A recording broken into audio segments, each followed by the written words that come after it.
अरे ये क्या, जगन्नाथ भगवान के गहने चोरी हो गए। सुबह होते ही मंदिर में हड़कंप मच चुका था।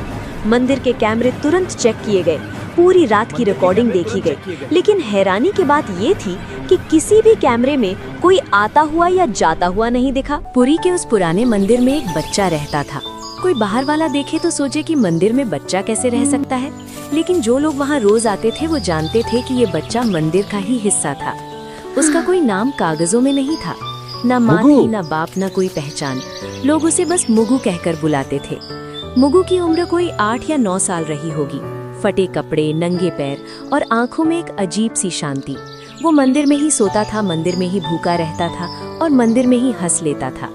जब कोई उससे पूछता कि तेरा घर कहाँ है, तो वो बिना सोचे सीधा भगवान जगन्नाथ की मूर्ति की तरफ देखता और कहता, यही जहाँ जगन्नाथ जी रहते हैं। लोग इसे बच्चों की मासूमियत समझते थे, लेकिन मुगु मजाक नहीं कर रहा होता था। मुगु भगवान जगन्नाथ को भगवान नहीं मानता था, वो उन्हें अपना सबसे अच्छा दोस्त मानता था।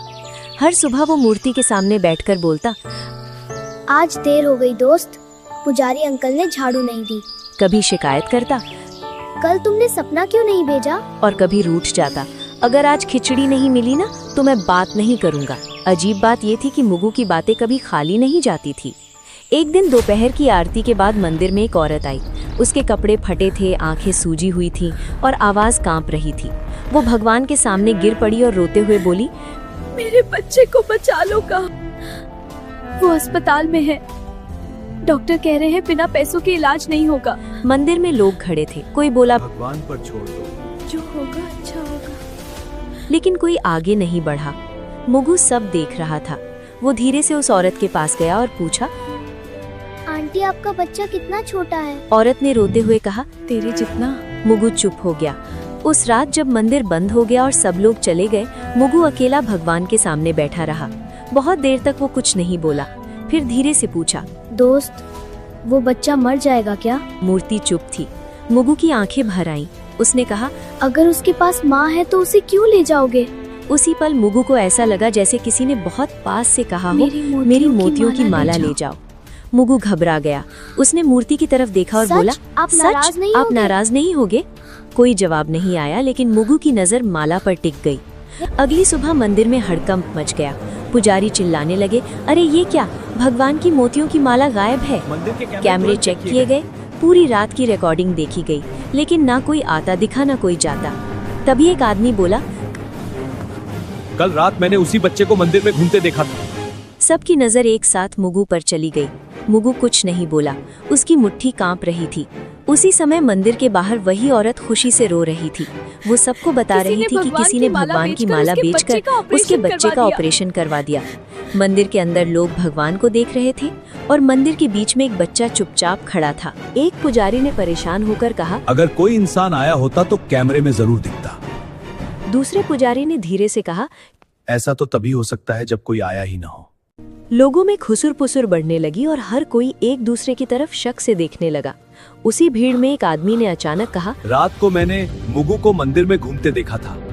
ये बात सुनते ही सबकी नजर एक साथ मुगु पर चली गई। मुगु उस समय मंदिर के एक कोने में खड़ा था और उसे समझ नहीं आ रहा था कि सब लोग उसे ऐसे क्यों देख रहे हैं। एक आदमी ने सख्त आवाज में पूछा, तू रात को मंदिर में क्या कर रहा था? मुगु ने धीरे से कहा, रोज की तरह भगवान से बात कर रहा भीड़ था। में से किसी ने ये कहा, बच्चा हमेशा यहाँ रहता है और इसे सब कुछ पता होता है। किसी और ने कहा, अगर कैमरे में कोई नहीं दिखा तो चोरी इसी ने की होगी। मुगु की आंखें भर आई और उसने कहा मैंने कि कुछ भी चोरी नहीं किया है। मैंने जो उसने बस किया वो इतना कहा भगवान के कि कहने उसने पर जो था। किया वो भगवान के कहने पर किया था। ये सुनकर लोग हंस पड़े और किसी ने ताना मारते हुए कहा, भगवान बच्चों से चोरी नहीं करवाते। मुगु कुछ नहीं बोला और उसकी नजर जमीन पर टिक गई। उसी समय मंदिर के बाहर शोर मच गया, क्योंकि वही औरत भागती हुई आई थी जो कल रो रही थी। वो खुशी से कांपती आवाज में बता रही थी कि उसके बच्चे का ऑपरेशन हो गया है और डॉक्टरों ने जान बचा ली है। उस औरत ने रोते हुए कहा, किसी ने भगवान की मोतियों की माला बेचकर पैसे दिए हैं। ये सुनते ही मंदिर के अंदर सन्नाटा फैल गया और लोगों के चेहरे बदलने किसी ने लगे। मोतियों की माला बेच अब दी थी। सवाल ये नहीं था कि बच्चा बचा कैसे, बल्कि ये था कि माला आखिर गई कहाँ।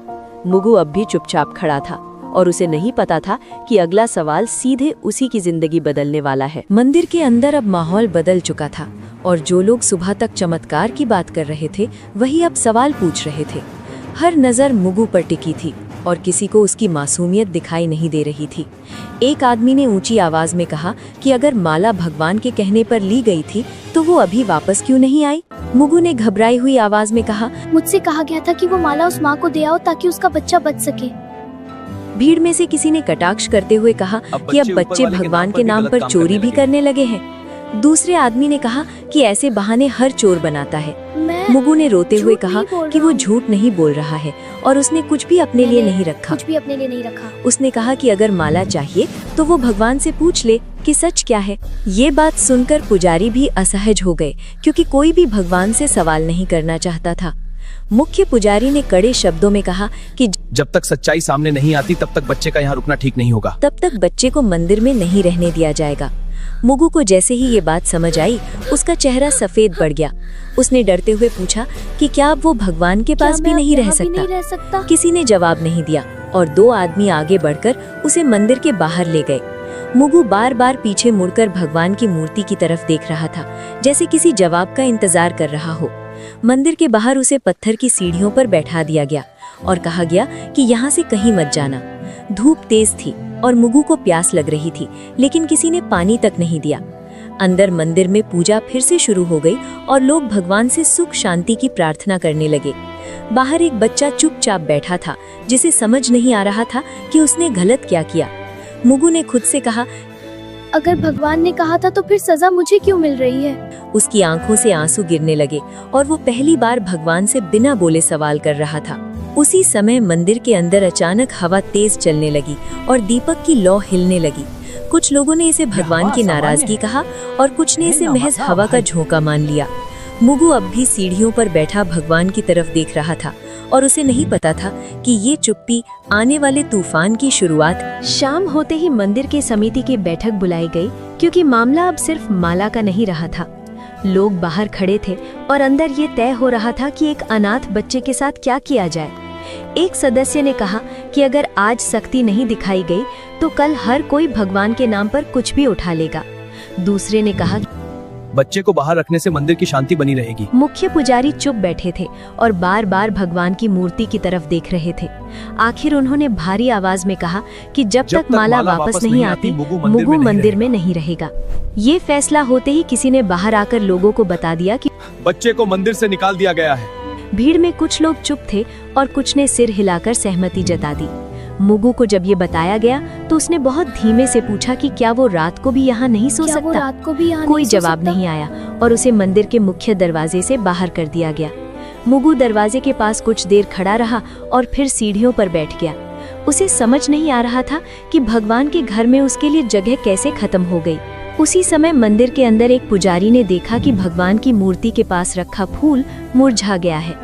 उसने इसे अशुभ संकेत बताया, लेकिन किसी ने उसकी बात पर ध्यान नहीं दिया। रात बढ़ती गई और मंदिर के कपाट बंद हो गए। मुगु बाहर ही बैठा रहा और ठंडी हवा में सिकुड़ता गया। उसने खुद से कहा कि शायद भगवान उसे आज रात जवाब देंगे, लेकिन बहुत देर तक कुछ नहीं हुआ और सिर्फ घंटियों की दूर की आवाज सुनाई देती रही।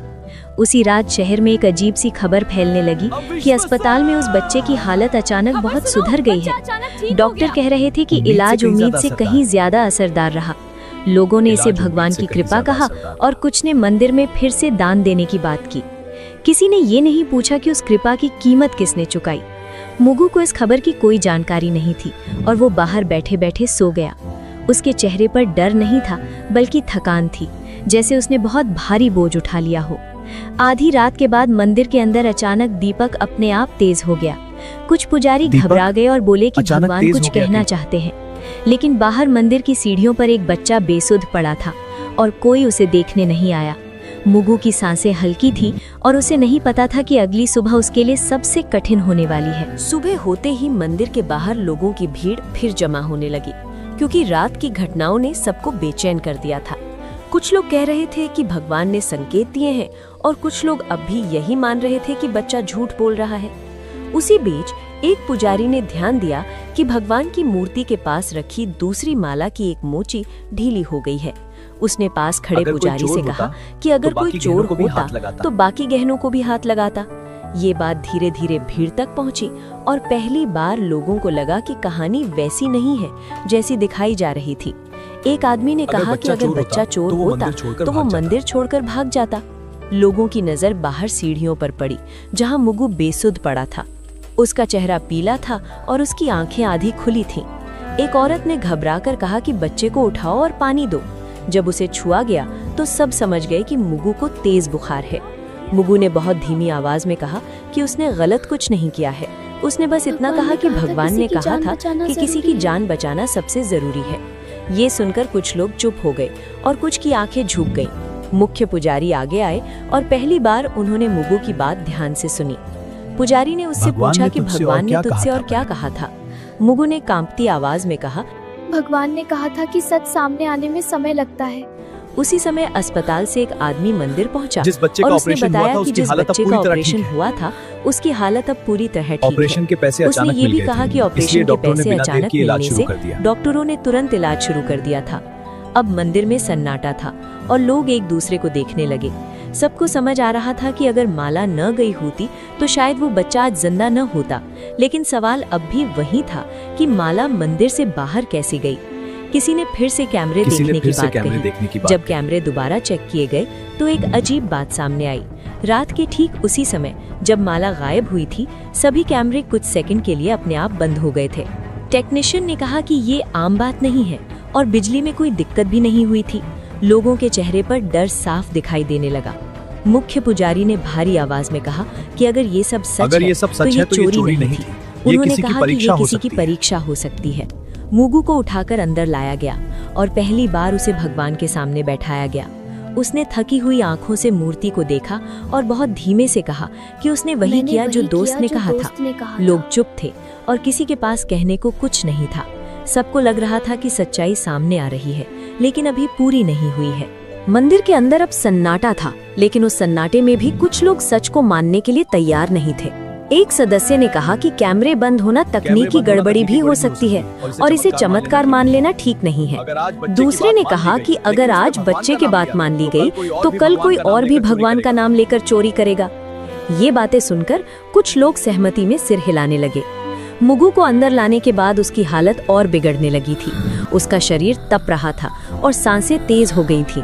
एक पुजारी ने कहा कि बच्चे को डॉक्टर के पास ले जाना चाहिए, लेकिन समिति के एक आदमी ने कहा कि पहले सच्चाई तय होनी चाहिए, इलाज बाद में भी हो सकता है।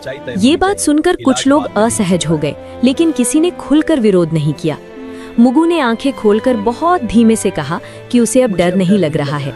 उसने कहा कि अगर वो बाहर ही मर जाता तो भी उसने सही काम किया होता। ये सुनते ही मंदिर के अंदर खड़े कुछ लोगों की आंखें भर आईं। उसी समय एक आदमी जोर से बोला कि अगर बच्चा इतना ही सच्चा है तो भगवान उसे क्यों नहीं बचा रहे। ये सवाल ऐसा था जिसे कोई सुनना नहीं चाहता था। मुगु ने कमजोर आवाज में कहा कि भगवान हमेशा किसी को बचाने नहीं आते। उसने कहा कि कभी-कभी भगवान चाहते हैं कि इंसान सही फैसला ले। ये बात सुनते ही मंदिर में कुछ लोगों को गुस्सा आ गया।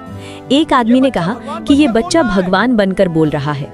मुगु ने बहुत मुश्किल से मुस्कुराते हुए कहा कि वो भगवान नहीं है, बस दोस्त की बात बता रहा है। उसकी आंखें धीरे धीरे बंद होने लगी। उसी समय बाहर से आवाज आई कि एम्बुलेंस आ गई है। कुछ लोग राहत की सांस लेने लगे और कुछ अब भी खड़े रहे।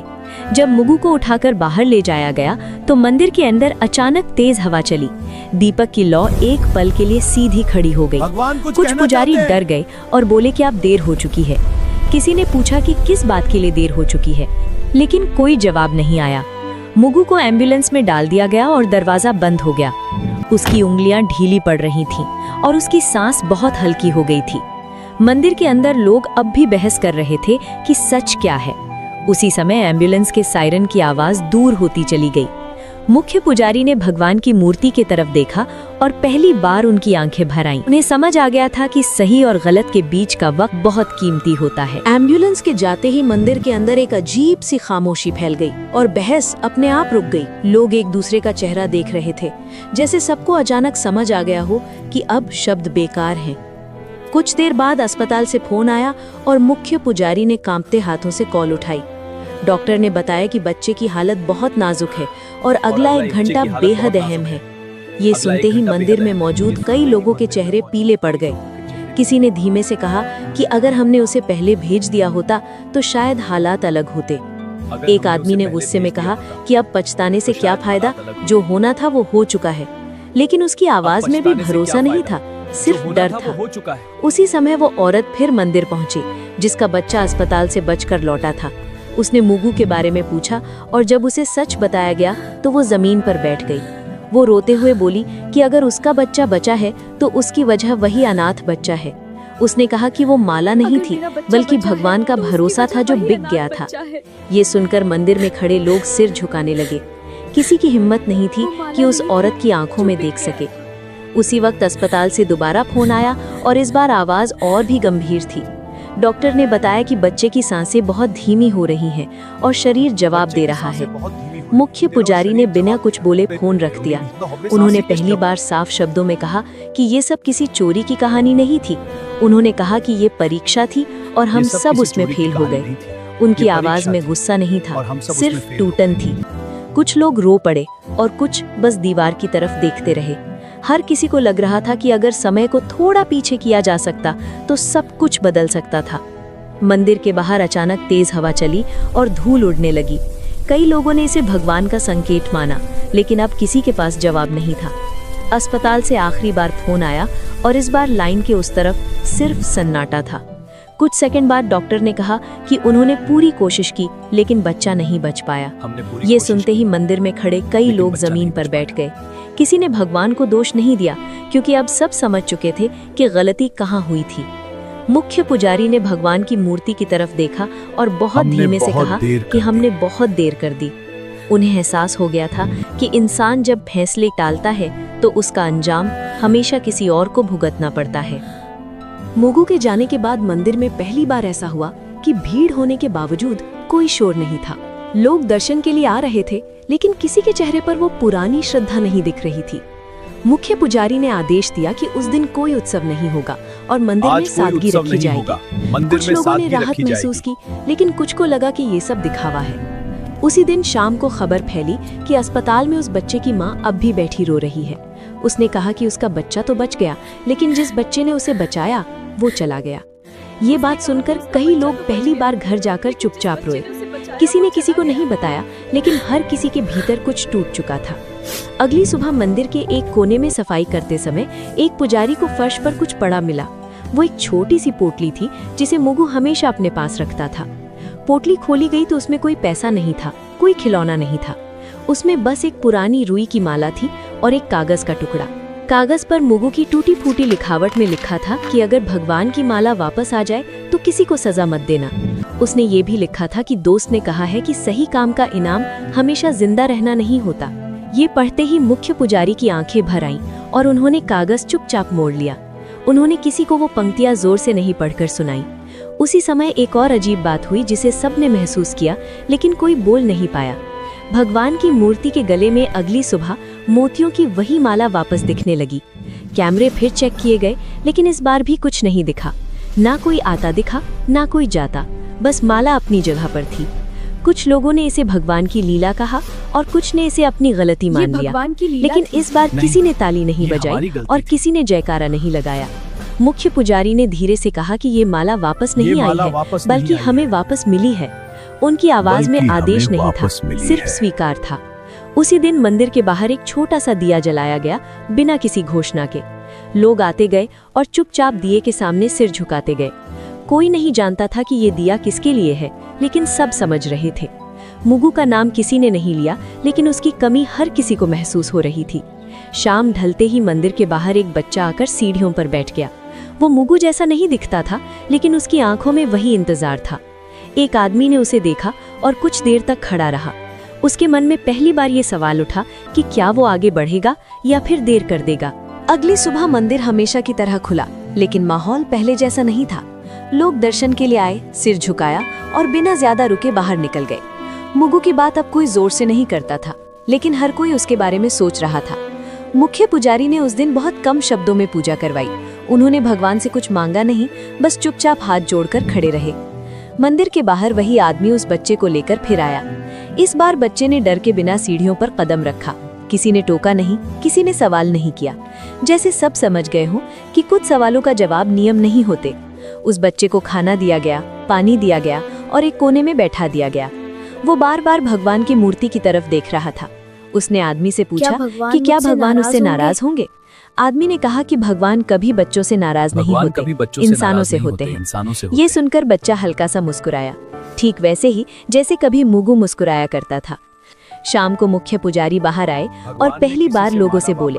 उन्होंने कहा कि भगवान ने किसी से माला वापस नहीं मंगवाई थी, बल्कि हमें हमारी इंसानियत याद दिलाई थी। उन्होंने कहा कि भगवान की सबसे बड़ी पूजा समय पर लिया गया सही फैसला होता है। भीड़ में खड़े कई लोगों की आंखें भर आईं। मंदिर के बाहर जल रहा दिया अब भी जल रहा था, लेकिन अब वो किसी की मौत की याद में नहीं, बल्कि एक जिम्मेदारी की तरह जल रहा था। वही औरत जिसका बच्चा बच गया था मंदिर आई। उसने उस बच्चे के सिर पर हाथ रखा और कहा कि कुछ कर्ज कभी उतरते नहीं हैं। बच्चे ने उसका हाथ पकड़ लिया। उसे शायद पहली बार लगा कि वो अकेला नहीं है। मंदिर की सीढ़ियों पर खड़े होकर आदमी ने आखिरी बार अंदर देखा। उसे लगा जैसे भगवान चुप नहीं है, बस देख रहे हैं। और उस चुप्पी में एक बात साफ थी, भगवान हमेशा किसी चमत्कार से नहीं, कभी किसी इंसान के फैसले से काम करते हैं। मुगु अब वहां नहीं था, लेकिन अगर कोई आज देर नहीं करता तो यही उसकी सबसे बड़ी मौजूदगी थी। कहानी हमें ये सीख देती है कि कई बार बच्चे घर